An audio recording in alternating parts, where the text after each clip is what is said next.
ये है संस्कारशाला, ये है संस्कारशाला।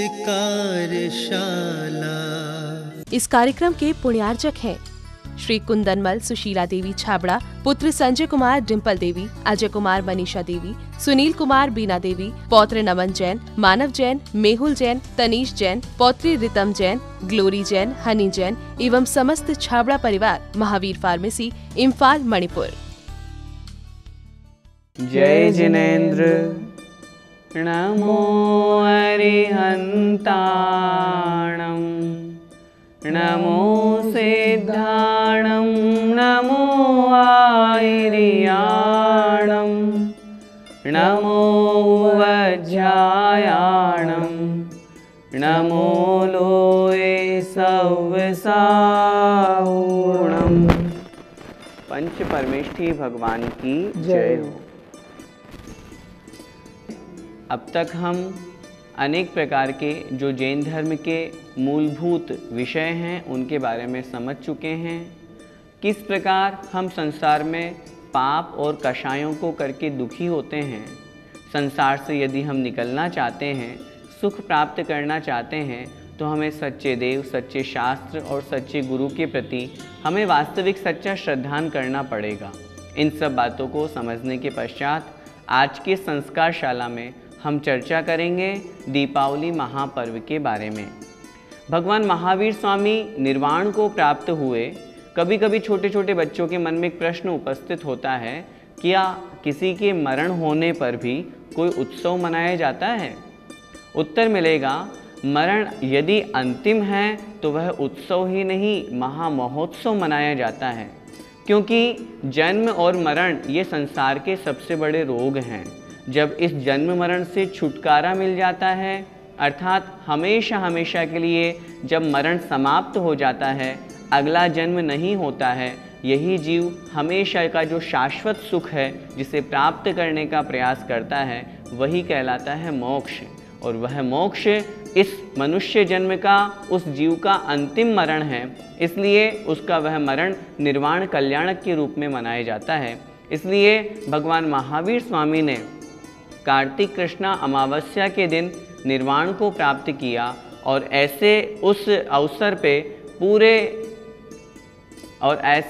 अवसर पर पूरे लोक में देवताओं के द्वारा वहाँ पर दीपों की पंक्तियाँ सजाई गई और लोगों ने भी अपने अपने घरों में दीपावली पर्व के रूप में दीपक की पंक्तियाँ सजाई।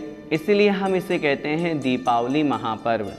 प्रातःकाल के समय तो भगवान महावीर स्वामी को निर्वाण हुआ और सायंकाल गोधूली बेला में उन्हीं के जो शिष्य थे गौतम गणधर स्वामी, उन्हें केवल ज्ञान की प्राप्ति हुई।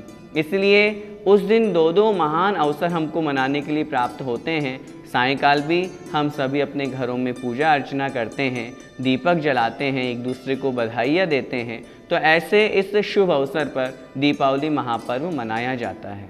भैया जी, अन्य मत में भी दीपावली मनाते हैं, तो वहाँ पर वह जो दीपावली मनाते हैं तो इसका वास्तविक कारण क्या है?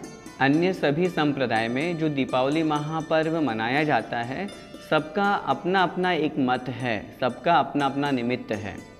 जैसे हिंदू संप्रदाय वाले मानते हैं कि उस दिन रामचंद्र जी अयोध्या वापस लौटे थे, तो उस खुशी में भी दीपावली महापर्व मनाते हैं।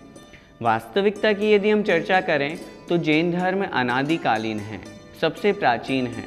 इस अपेक्षा से जब हम भगवान महावीर स्वामी जो इस अवसर्पणी काल के अंतिम तीर्थंकर हुए, वे अंतिम तीर्थंकर दीपावली के दिन, जिसे हम कार्तिक कृष्णा अमावस्या जो तिथि पड़ती है, उस दिन उन्होंने प्रातःकाल के समय निर्वाण अर्थात मोक्ष को प्राप्त किया था। इसलिए वास्तविकता तो यही है। अन्य संप्रदाय के द्वारा अपने अपने अनुसार अनेक निमित्त लगा करके और फिर दीपावली पर्व मनाया जाता है, उसमें कोई आपत्ति नहीं है। लेकिन हमारे जैन धर्म के हिसाब से तो दीपावली पर्व इसीलिए मनाया जाता है। और जैसा कि हमने बताया, उनके जो प्रथम शिष्य गौतम गणधर स्वामी थे, उन्हें सायंकाल केवल ज्ञान की प्राप्ति हुई थी। केवल ज्ञान की प्राप्ति के कारण से सायंकाल हम गोधूली बेला में उनका भी केवल ज्ञान कल्याणक मनाते हैं। इसलिए इन दो अवसर के कारण से हम जैन धर्मावलंबी दीपावली महापर्व मनाते हैं। भैया जी, इस दीपावली पर्व के दिन हमें क्या करना चाहिए? दीपावली पर्व के दिन हमें क्या करना चाहिए? हमें बड़ा अपने मन में प्रसन्नता का भाव रख कर के प्रातःकाल उठ कर के सभी क्रियाओं से निवृत्त होकर के जिन मंदिर जाना चाहिए। पुरुष पर्याय हमें सौभाग्य से प्राप्त हुई है। धोती दुपट्टा पहन करके भगवान जिनेंद्र देव का अभिषेक करें, शांति धारा करें और बड़े अच्छी तरह से भगवान जिनेंद्र देव की पूजन करें। प्रातःकाल के समय निर्वाण लाडू चढ़ा करके, निर्वाण कांड पढ़ करके भगवान महावीर स्वामी की पूजा करें, क्योंकि वह दिन ही भगवान महावीर स्वामी का है। भगवान महावीर स्वामी ने उस दिन निर्वाण को, मोक्ष को प्राप्त किया था, इसलिए विशेष रूप से निर्वाण लाडू चढ़ा करके हम उनकी पूजन अर्चन करें। उसके पश्चात बहुत से स्थानों पर देखा जाता है, मंदिर में तो इस तरह का दीपावली पर्व मनाया ही जाता है, घर में अथवा दुकान में भी पूजा की जाती है। रात्रि होने से पहले सायंकाल के समय हम दुकान में अथवा घर में भी भगवान जिनेंद्र देव की पूजन करें। उस पूजन में हम इतना ध्यान रखें, सामने हम जिनवाणी माँ को विराजमान करें और फिर उनके समक्ष हम उनकी पूजन करें। सायंकाल यदि हमें घर में पूजन करनी हो अथवा दुकान में मुहूर्त करना हो, दुकान में पूजन करनी हो, अष्टद्रव्य हम अच्छी तरह से धो करके साफ करके पाटे पर रख करके सामने चित्र आदि भी रखें, लेकिन चित्र आदि के साथ में जिनवाणी भी वहाँ पर विराजमान करें और भगवान महावीर स्वामी की पूजन करें, गौतम गंधर स्वामी की पूजन करें। उस दिन केवल ज्ञान लक्ष्मी की प्राप्ति हुई थी गौतम गंधर स्वामी को, इसलिए माँ जिनवाणी की पूजन करें, महावीराष्टक स्तोत्र आदि पढ़ें।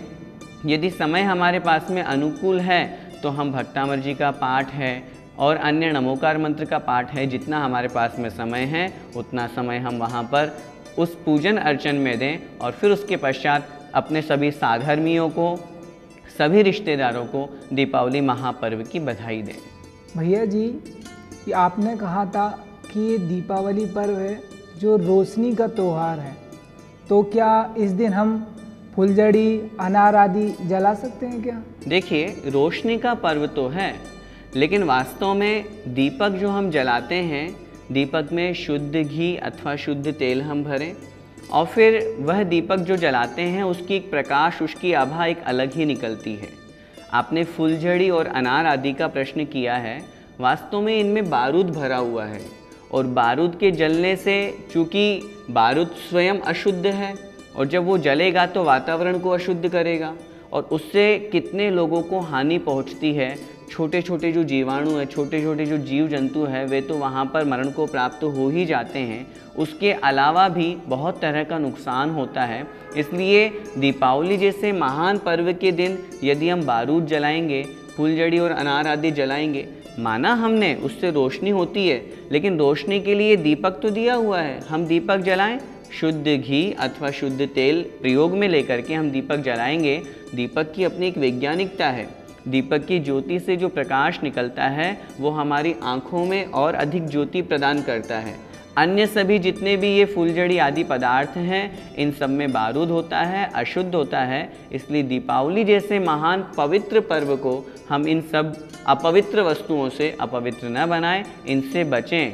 तो फिर पटाखे जलाने में भी नुकसान होता होगा भैया जी? निश्चित रूप से। जब फुलझड़ी और अनार से नुकसान है तो पटाखे तो और उससे ज़्यादा खतरनाक है। आप खुद विचार करो, आज हम थोड़े से देर के लिए, ध्वनि के लिए कि एक बहुत अच्छी आवाज़ होगी, एक छोटी सी रोशनी होगी, उसके निमित्त से हजारों लाखों करोड़ों रुपए यूं ही व्यर्थ बहा देते हैं। उससे मिलता क्या है?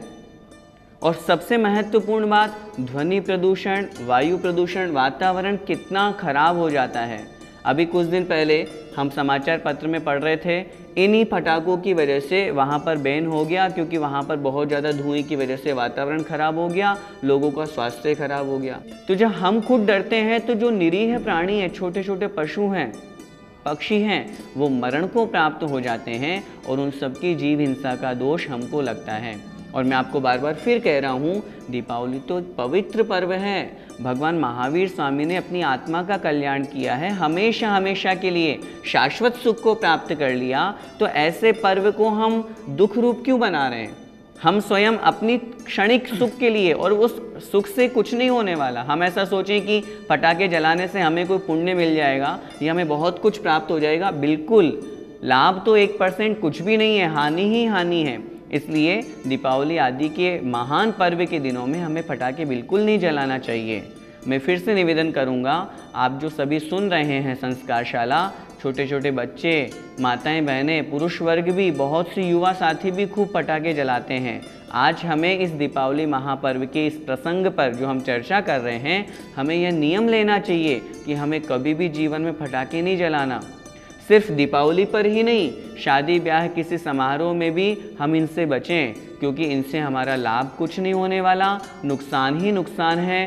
सारी की सारी बातें, चाहे वो ध्वनि प्रदूषण को लेके हो, चाहे वायु को लेकर के हो, वातावरण को लेकर के हो, और व्यर्थ में पैसा समाप्त करना हो, उसकी बजाय तो हम किन्हीं गरीबों को दान दें, किसी अस्पताल में जाकर के वहाँ उन जो दीनहीन गरीब हैं उनको फल सामग्री बांटें, किन्हीं गरीबों को वस्त्र प्रदान करें, तो एक आत्मिक आनंद की प्राप्ति होगी। एक अच्छा लगेगा कि एक निस्वार्थ भाव से हमने किसी की सेवा की। उन पैसों का हम सदुपयोग करें, दुरुपयोग नहीं।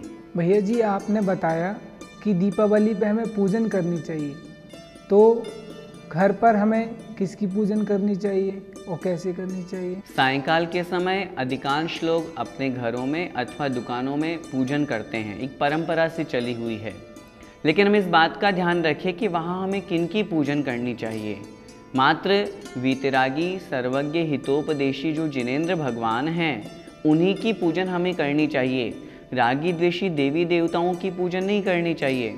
हम जो सामने फोटो तस्वीर जो वहाँ विराजमान करें पाटे के ऊपर, वो भी वीतरागी जिनेंद्र भगवान की हो, भगवान महावीर स्वामी की हो, अथवा 64 रिद्धिधारी जो केवल ज्ञान को जिन्होंने प्राप्त कर लिया, ऐसे उन गौतम गंधर स्वामी की वहाँ पर हम अगर कोई फ़ोटो हो तो वो वहाँ पर विराजमान करें, अथवा 64 रिद्धियों के प्रतीक स्वरूप स्वस्तिक बना हुआ जहाँ पर 16 दीपक हों और प्रत्येक दीपक में 4-4 बाती लगी हुई हो, तो 16 × 4 करने पर 64 हो जाते हैं।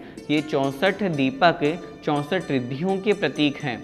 यदि इतना स्पेस, इतना स्थान हमारे पास में है तो हम वो विराजमान करके पूजन करें। हम यदि रागी द्वेषी देवी देवताओं की फ़ोटो वहाँ पर रखेंगे तो उससे हमारा मिथ्यात्व बढ़ेगा। लेकिन पहली बात तो सायंकाल के समय करें, और इस बात का विशेष रूप से ध्यान रखें, कोई भी सरागी देवी देवता की फ़ोटो वहाँ पर हम सामने नहीं रखें, न किसी धन लक्ष्मी की अथवा न किसी अन्य देवी देवता की। हम भगवान महावीर स्वामी की फ़ोटो रखें, जिनवाणी माँ को विराजमान करें, अथवा और अन्य जो हमारे वीतरागी भगवान हैं उनकी फ़ोटो यदि हमारे घर में है, हम उनको वहाँ पर विराजमान करें, मंगल कलश विराजमान करें, दीपक स्थापित करें, और फिर उसके पश्चात बड़े आनंद के साथ में भगवान की पूजन करें। भैया जी, आपने बताया अभी कि सायकालीन पूजन करनी चाहिए, तो देखा जाता है बहुत बार रात्रिकालीन भी मुहूर्त निकलता है, तो क्या रात्रि में पूजन करनी चाहिए? नहीं, देखिए, हम वीतरागी जिनेंद्र भगवान के आराधक हैं। मैं आपसे पूछना चाहता हूँ, क्या हमें रात्रि में भोजन करना चाहिए? नहीं करना चाहिए। हमें चारों प्रकार के आहार का त्याग करने का उपदेश शास्त्रों में दिया है। फिर भी यदि हम पूरा नहीं कर पाते तो जैसा कि मुनि महाराज भी कहते हैं, हम भी बार बार समझाते हैं, पूरा त्याग अचानक से नहीं कर पा रहे तो हम पहले अन्न छोड़ें, फिर उसमें भी समय की लिमिट लगाएं, फिर जितना हो सके पानी को भी छोड़ें, सब धीरे धीरे करें। तो हमारे यहाँ तो रात्रि भोजन का भी निषेध है। जब रात्रि भोजन का निषेध है तो रात्रि पूजन का तो निषेध है ही सही। सायंकाल गौतम गंधर स्वामी को केवल ज्ञान की प्राप्ति हुई, उस समय हम अपने घरों में अथवा दुकानों में पूजन करें, भले ही मुहूर्त रात्रि का निकले, लेकिन हमें पूजन तो दिन में ही करना है। अष्ट द्रव्यों से हम पूजन कर रहे हैं, रात्रि में कोई द्रव्य नहीं चढ़ाया जाता। रात्रि में तो सिर्फ भगवान का अगर आपको करना है तो आप पाठ करें, स्तुति करें, वो भले ही कर सकते हैं, लेकिन द्रव्य पूजा जो होती है वो दिन में ही करें। दिन में चाहे हम सुबह से लेकर के रात्रि होने से पूर्व सायंकाल तक चाहे कभी भी करें, उसमें हम मुहूर्त देखें। वैसे तो मैं कहूँगा पूरा दिन ही हमारे लिए शुभ है, एक विशेष मुहूर्त नहीं है। प्रातःकाल के समय निर्वाण की प्राप्ति हुई भगवान महावीर स्वामी को, सायंकाल के समय गौतम गंधर स्वामी को केवल ज्ञान की प्राप्ति हुई, तो पूरा दिन ही हमारे लिए शुभ है।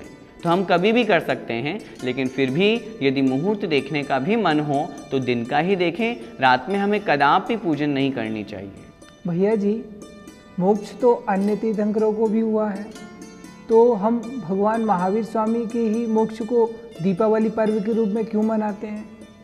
आपका प्रश्न उचित है। मोक्ष तो अन्य 23 तीर्थंकरों ने भी प्राप्त किया, लेकिन भगवान महावीर स्वामी को जब कार्तिक कृष्ण अमावस्या को मोक्ष की प्राप्ति हुई, तब देवताओं के द्वारा विशेष रूप से आकाश में दीपक की पंक्तियां सजाई गई। उन्होंने दीपक जलाए, देवताओं ने बड़ा महोत्सव मनाया। इसलिए उनसे देख करके हमने भी, उस समय जो मनुष्य थे उन्होंने भी अपने अपने घरों में बहुत अच्छे अच्छे शुद्ध घी के साथ में दीपक जला करके और फिर दीपावली पर्व मनाया। विशेष रूप से हम भगवान महावीर स्वामी के मोक्ष कल्याणक को इसलिए मनाते हैं क्योंकि भगवान महावीर स्वामी के बाद में और कोई अन्य तीर्थंकर हुए नहीं, ये अंतिम तीर्थंकर थे। तो अंतिम तीर्थंकर के रूप में हम सभी के समक्ष से ये निर्वाण को, मोक्ष अवस्था को प्राप्त हुए। इसलिए विशेष रूप से हमारे शासन नायक होने के कारण से, क्योंकि हम इन्हीं के शासन काल में जी रहे हैं, इस अपेक्षा से विशेष रूप से भगवान महावीर स्वामी के निर्वाण को मोक्ष के रूप में मनाया जाता है। तो इसलिए दीपावली महापर्व हम विशेष रूप से मनाते हैं। आज की इस कक्षा में हमने जो समझा दीपावली महापर्व के बारे में, अच्छी तरह से इन बातों पर हमें विचार करना है। एक बार फिर से सारांश के रूप में मैं आप लोगों को बता देता हूँ किन किन बातों का हमें ध्यान रखना है। सबसे पहली बात, हमें मिथ्यात्व से बचना है। रागी द्वेषी देवी देवताओं की हमें पूजा अर्चना नहीं करना, उनकी फ़ोटो, उनका चित्र भी हमें पूजा के समय सामने नहीं लगाना।